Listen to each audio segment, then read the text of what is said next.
Assalamualaikum warahmatullahi wabarakatuh.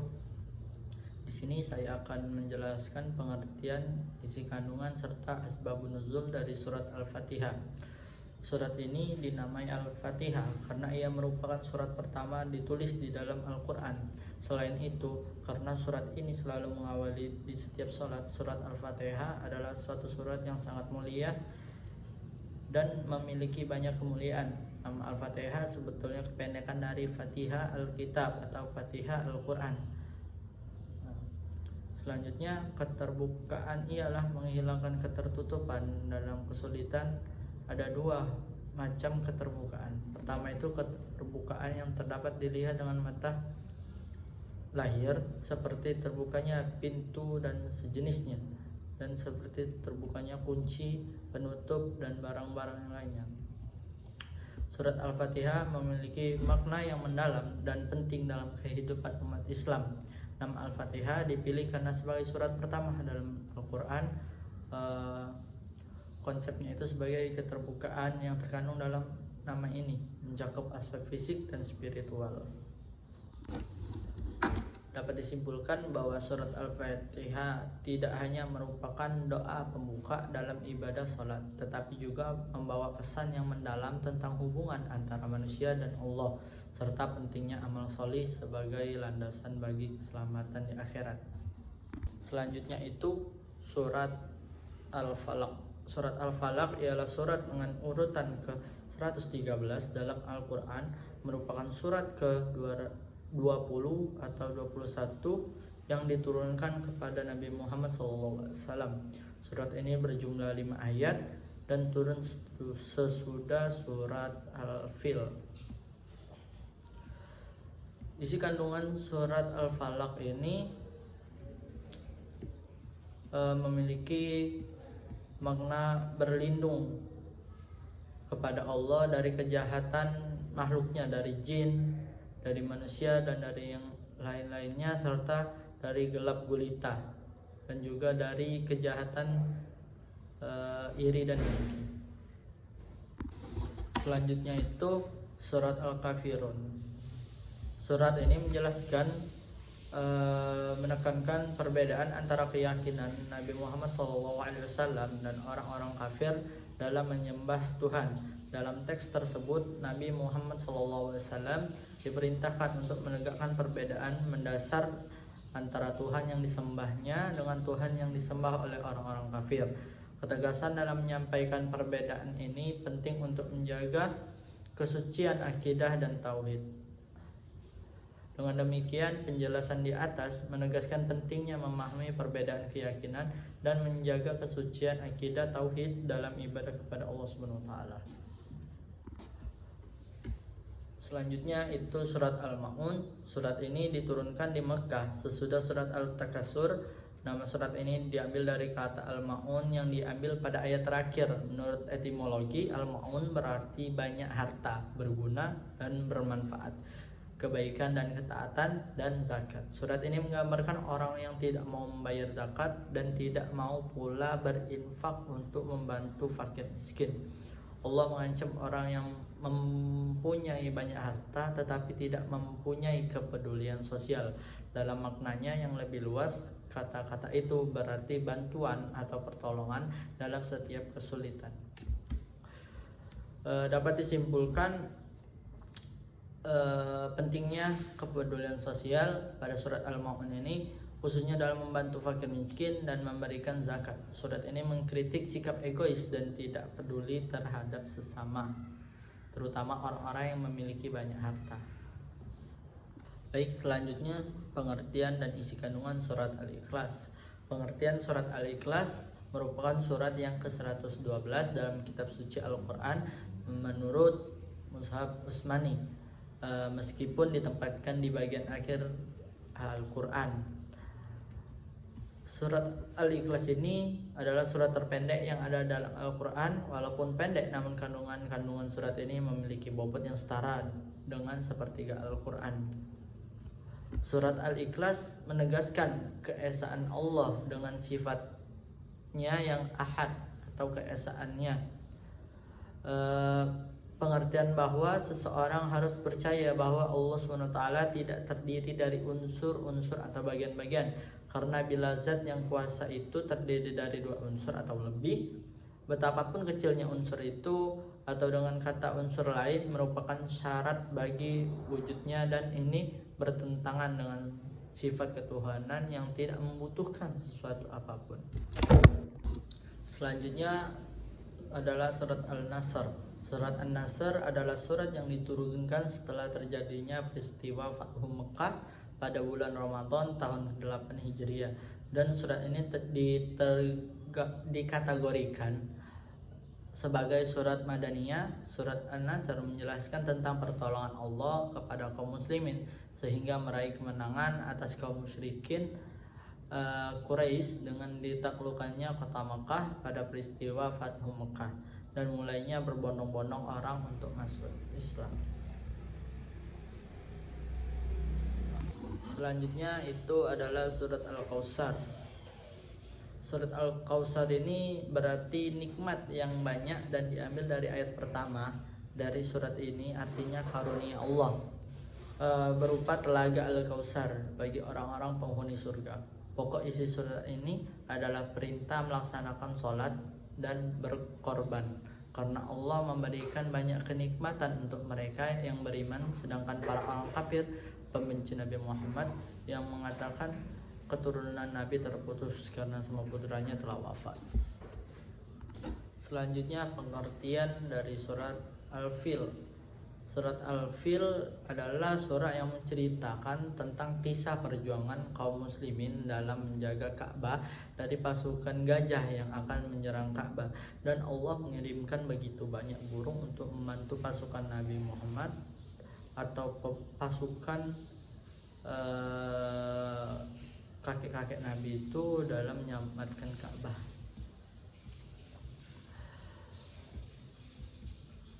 Berdasarkan buku Tafsir Juz Amma karya Muhammad Sulaiman Abdullah Al-Ashqa, dijelaskan juga bahwa setelah kaumnya berada di dekat Ka'bah, Allah mengirimkan burung yang disebut dalam surat Al-Fil kepada pasukan gajah. Kemudian burung-burung tersebut membinasakan mereka. Burung-burung tersebut dijelaskan berwarna hitam dan datang dari arah laut. Setiap burung sendiri membawa 3 buah batu, 2 di kakinya dan 1 di paruhnya.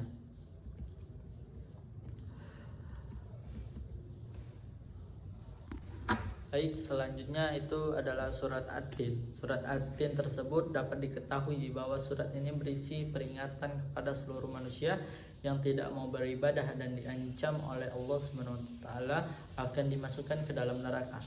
Selain itu, Allah yang telah menciptakan manusia sebagai baik-baiknya makhluk di muka bumi ini, sudah seharusnya manusia dapat bersyukur dan juga dapat menjalankan kewajiban sebagai manusia, yaitu beribadah kepada Allah SWT.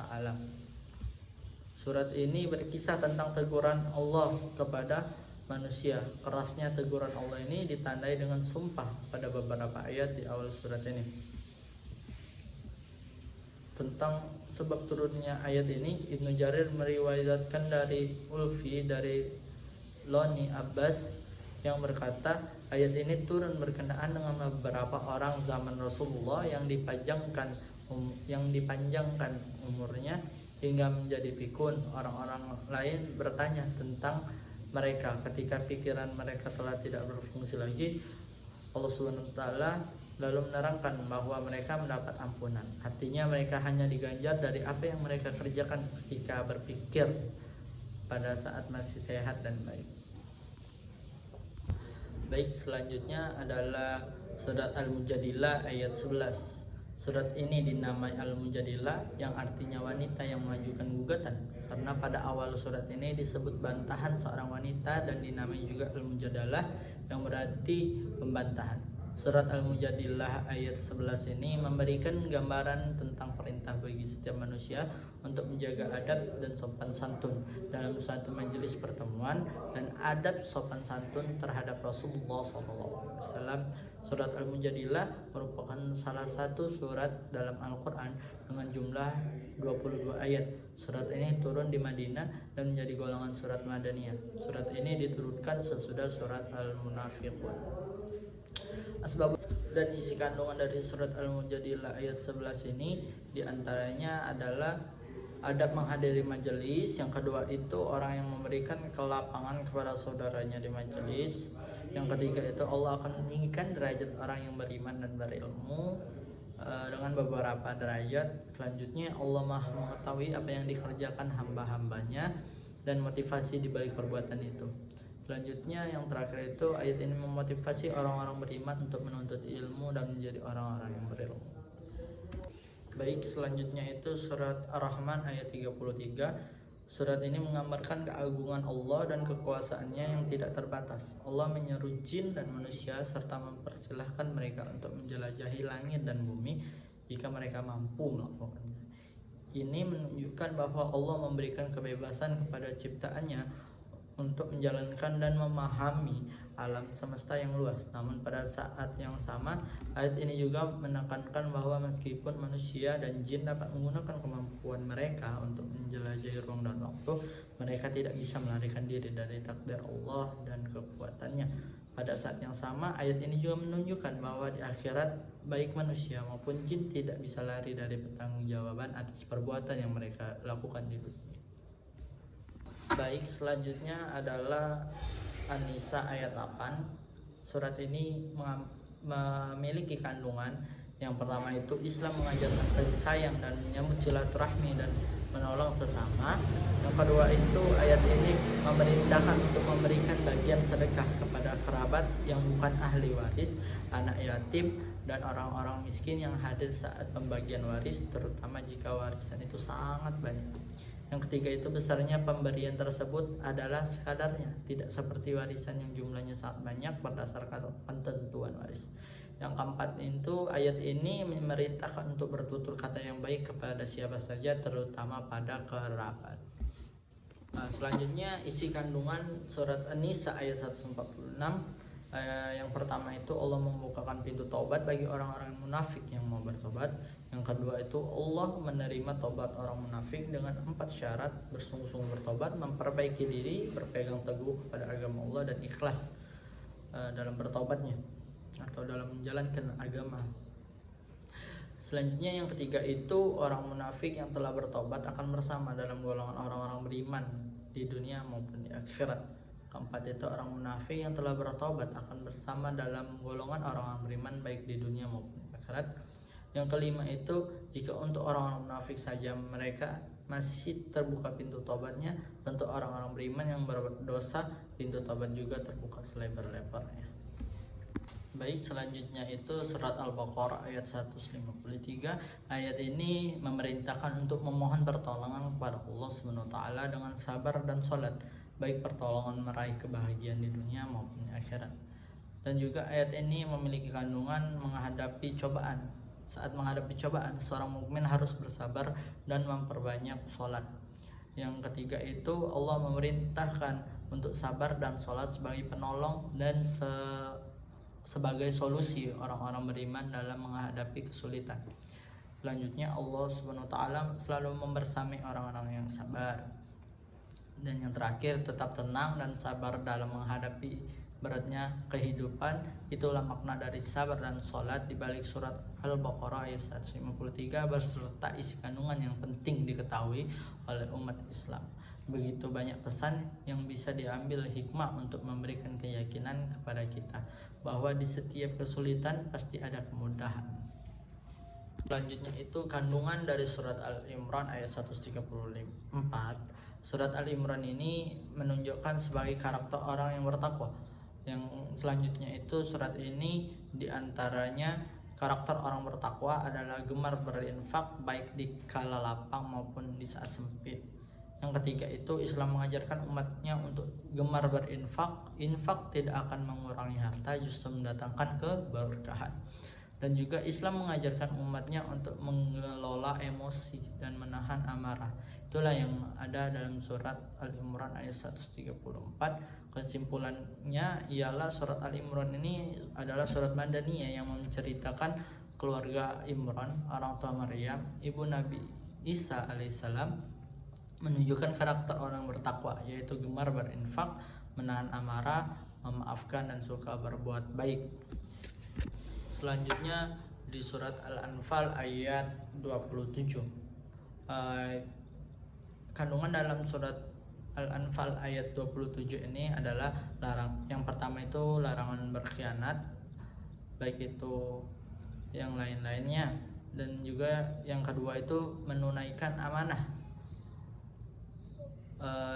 Dan kesimpulan dalam surat Al-Anfal ini Allah menegaskan dua prinsip penting yang harus dipahami dan diamalkan dalam kehidupan sehari-hari oleh orang-orang beriman. Pertama itu larangan berkhianat yang ditunjukkan kepada mereka yang percaya kepada Allah dan Rasul-Nya serta melaksanakan ajaran Islam. Berkhianat baik dalam bentuk pelanggaran janji, penipuan atau kecurangan merupakan perilaku yang sangat dibenci Allah karena berhubungan erat dengan sifat munafik. Kedua, Allah memerintahkan untuk menunaikan amanah dengan penuh tanggung jawab dan integritas.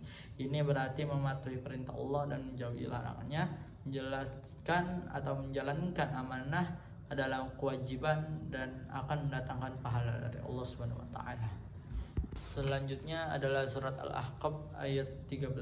Surat ini menjelaskan pada sesungguhnya orang-orang yang mengatakan Tuhan kami ialah Allah, kemudian mereka tetap istiqomah, maka tidak ada kekhawatiran mereka pada apa yang mereka hadapi. Mereka itulah penghuni-penghuni surga, mereka kekal dalamnya sebagai balasan apa yang telah mereka kerjakan. Maksudnya amal-amalan itu menyebabkan diperolehnya rahmat dan tercurahnya kepada mereka. Imam Al-Maghribi berpendapat mengenai makna ayat di atas, tugas dengan syirik dan tidak baik. Selanjutnya adalah surat Al-Furqan ayat 63. Ayat ini menekankan pentingnya sikap rendah hati dan damai dalam berinteraksi dengan orang lain, bahkan ketika dihadapi dengan perilaku yang tidak pantas. Para hamba Allah sejati adalah mereka yang tetap tenang dan memberikan respon dengan kata-kata damai dalam situasi yang menantang. Diriwayatkan pula bahwa Umar radhiyallahu an melihat seorang budak berjalan dengan sombong. Umar berkata, sesungguhnya berjalan dengan sombong itu adalah berjalan yang dibenci kecuali jika dilakukan di jalan Allah. Sesungguhnya Allah telah memuji beberapa kaum.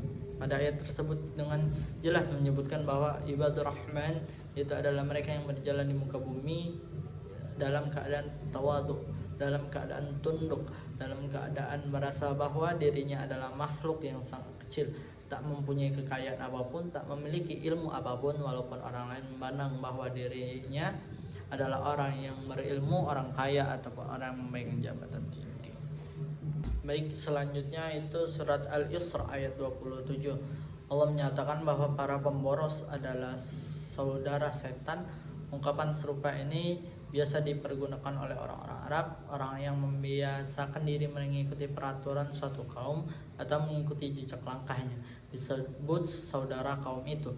Jadi orang-orang yang memboroskan hartanya berarti orang-orang yang mengikuti langkah setan.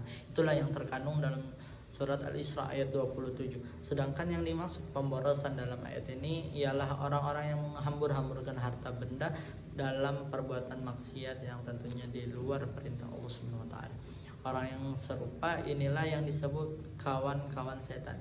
Di dunia mereka tergoda oleh setan dan di akhirat mereka akan dimasukkan ke dalam neraka jahanam bersama setan. Itu pula Allah berfirman, dan barang siapa berpaling dari pengajaran Allah yang Maha Pengasih, yakni Al-Quran, kami biarkan setan menyesatkannya dan menjadi teman karib. Baik, selanjutnya adalah surat An-Nahl ayat 114. Surat ini menjelaskan bahwasanya Islam sangat memperhatikan hal-hal yang berkaitan dengan umatnya, termasuk apa yang dikonsumsi, yang juga dalam surat An-Nahl ayat 114, sebab apa yang dimasuk dalam perut itu, apa yang dimakan akan mempengaruhi perangai atau karakter seseorang. Dan Islam mewajibkan umatnya untuk makan makanan yang halal dan baik. Tidak semua makanan baik itu halal, tapi semua makanan halal itu pasti memberikan kebaikan bagi yang memakannya. Poin penting di sini adalah kehati-hatian dalam prosesnya.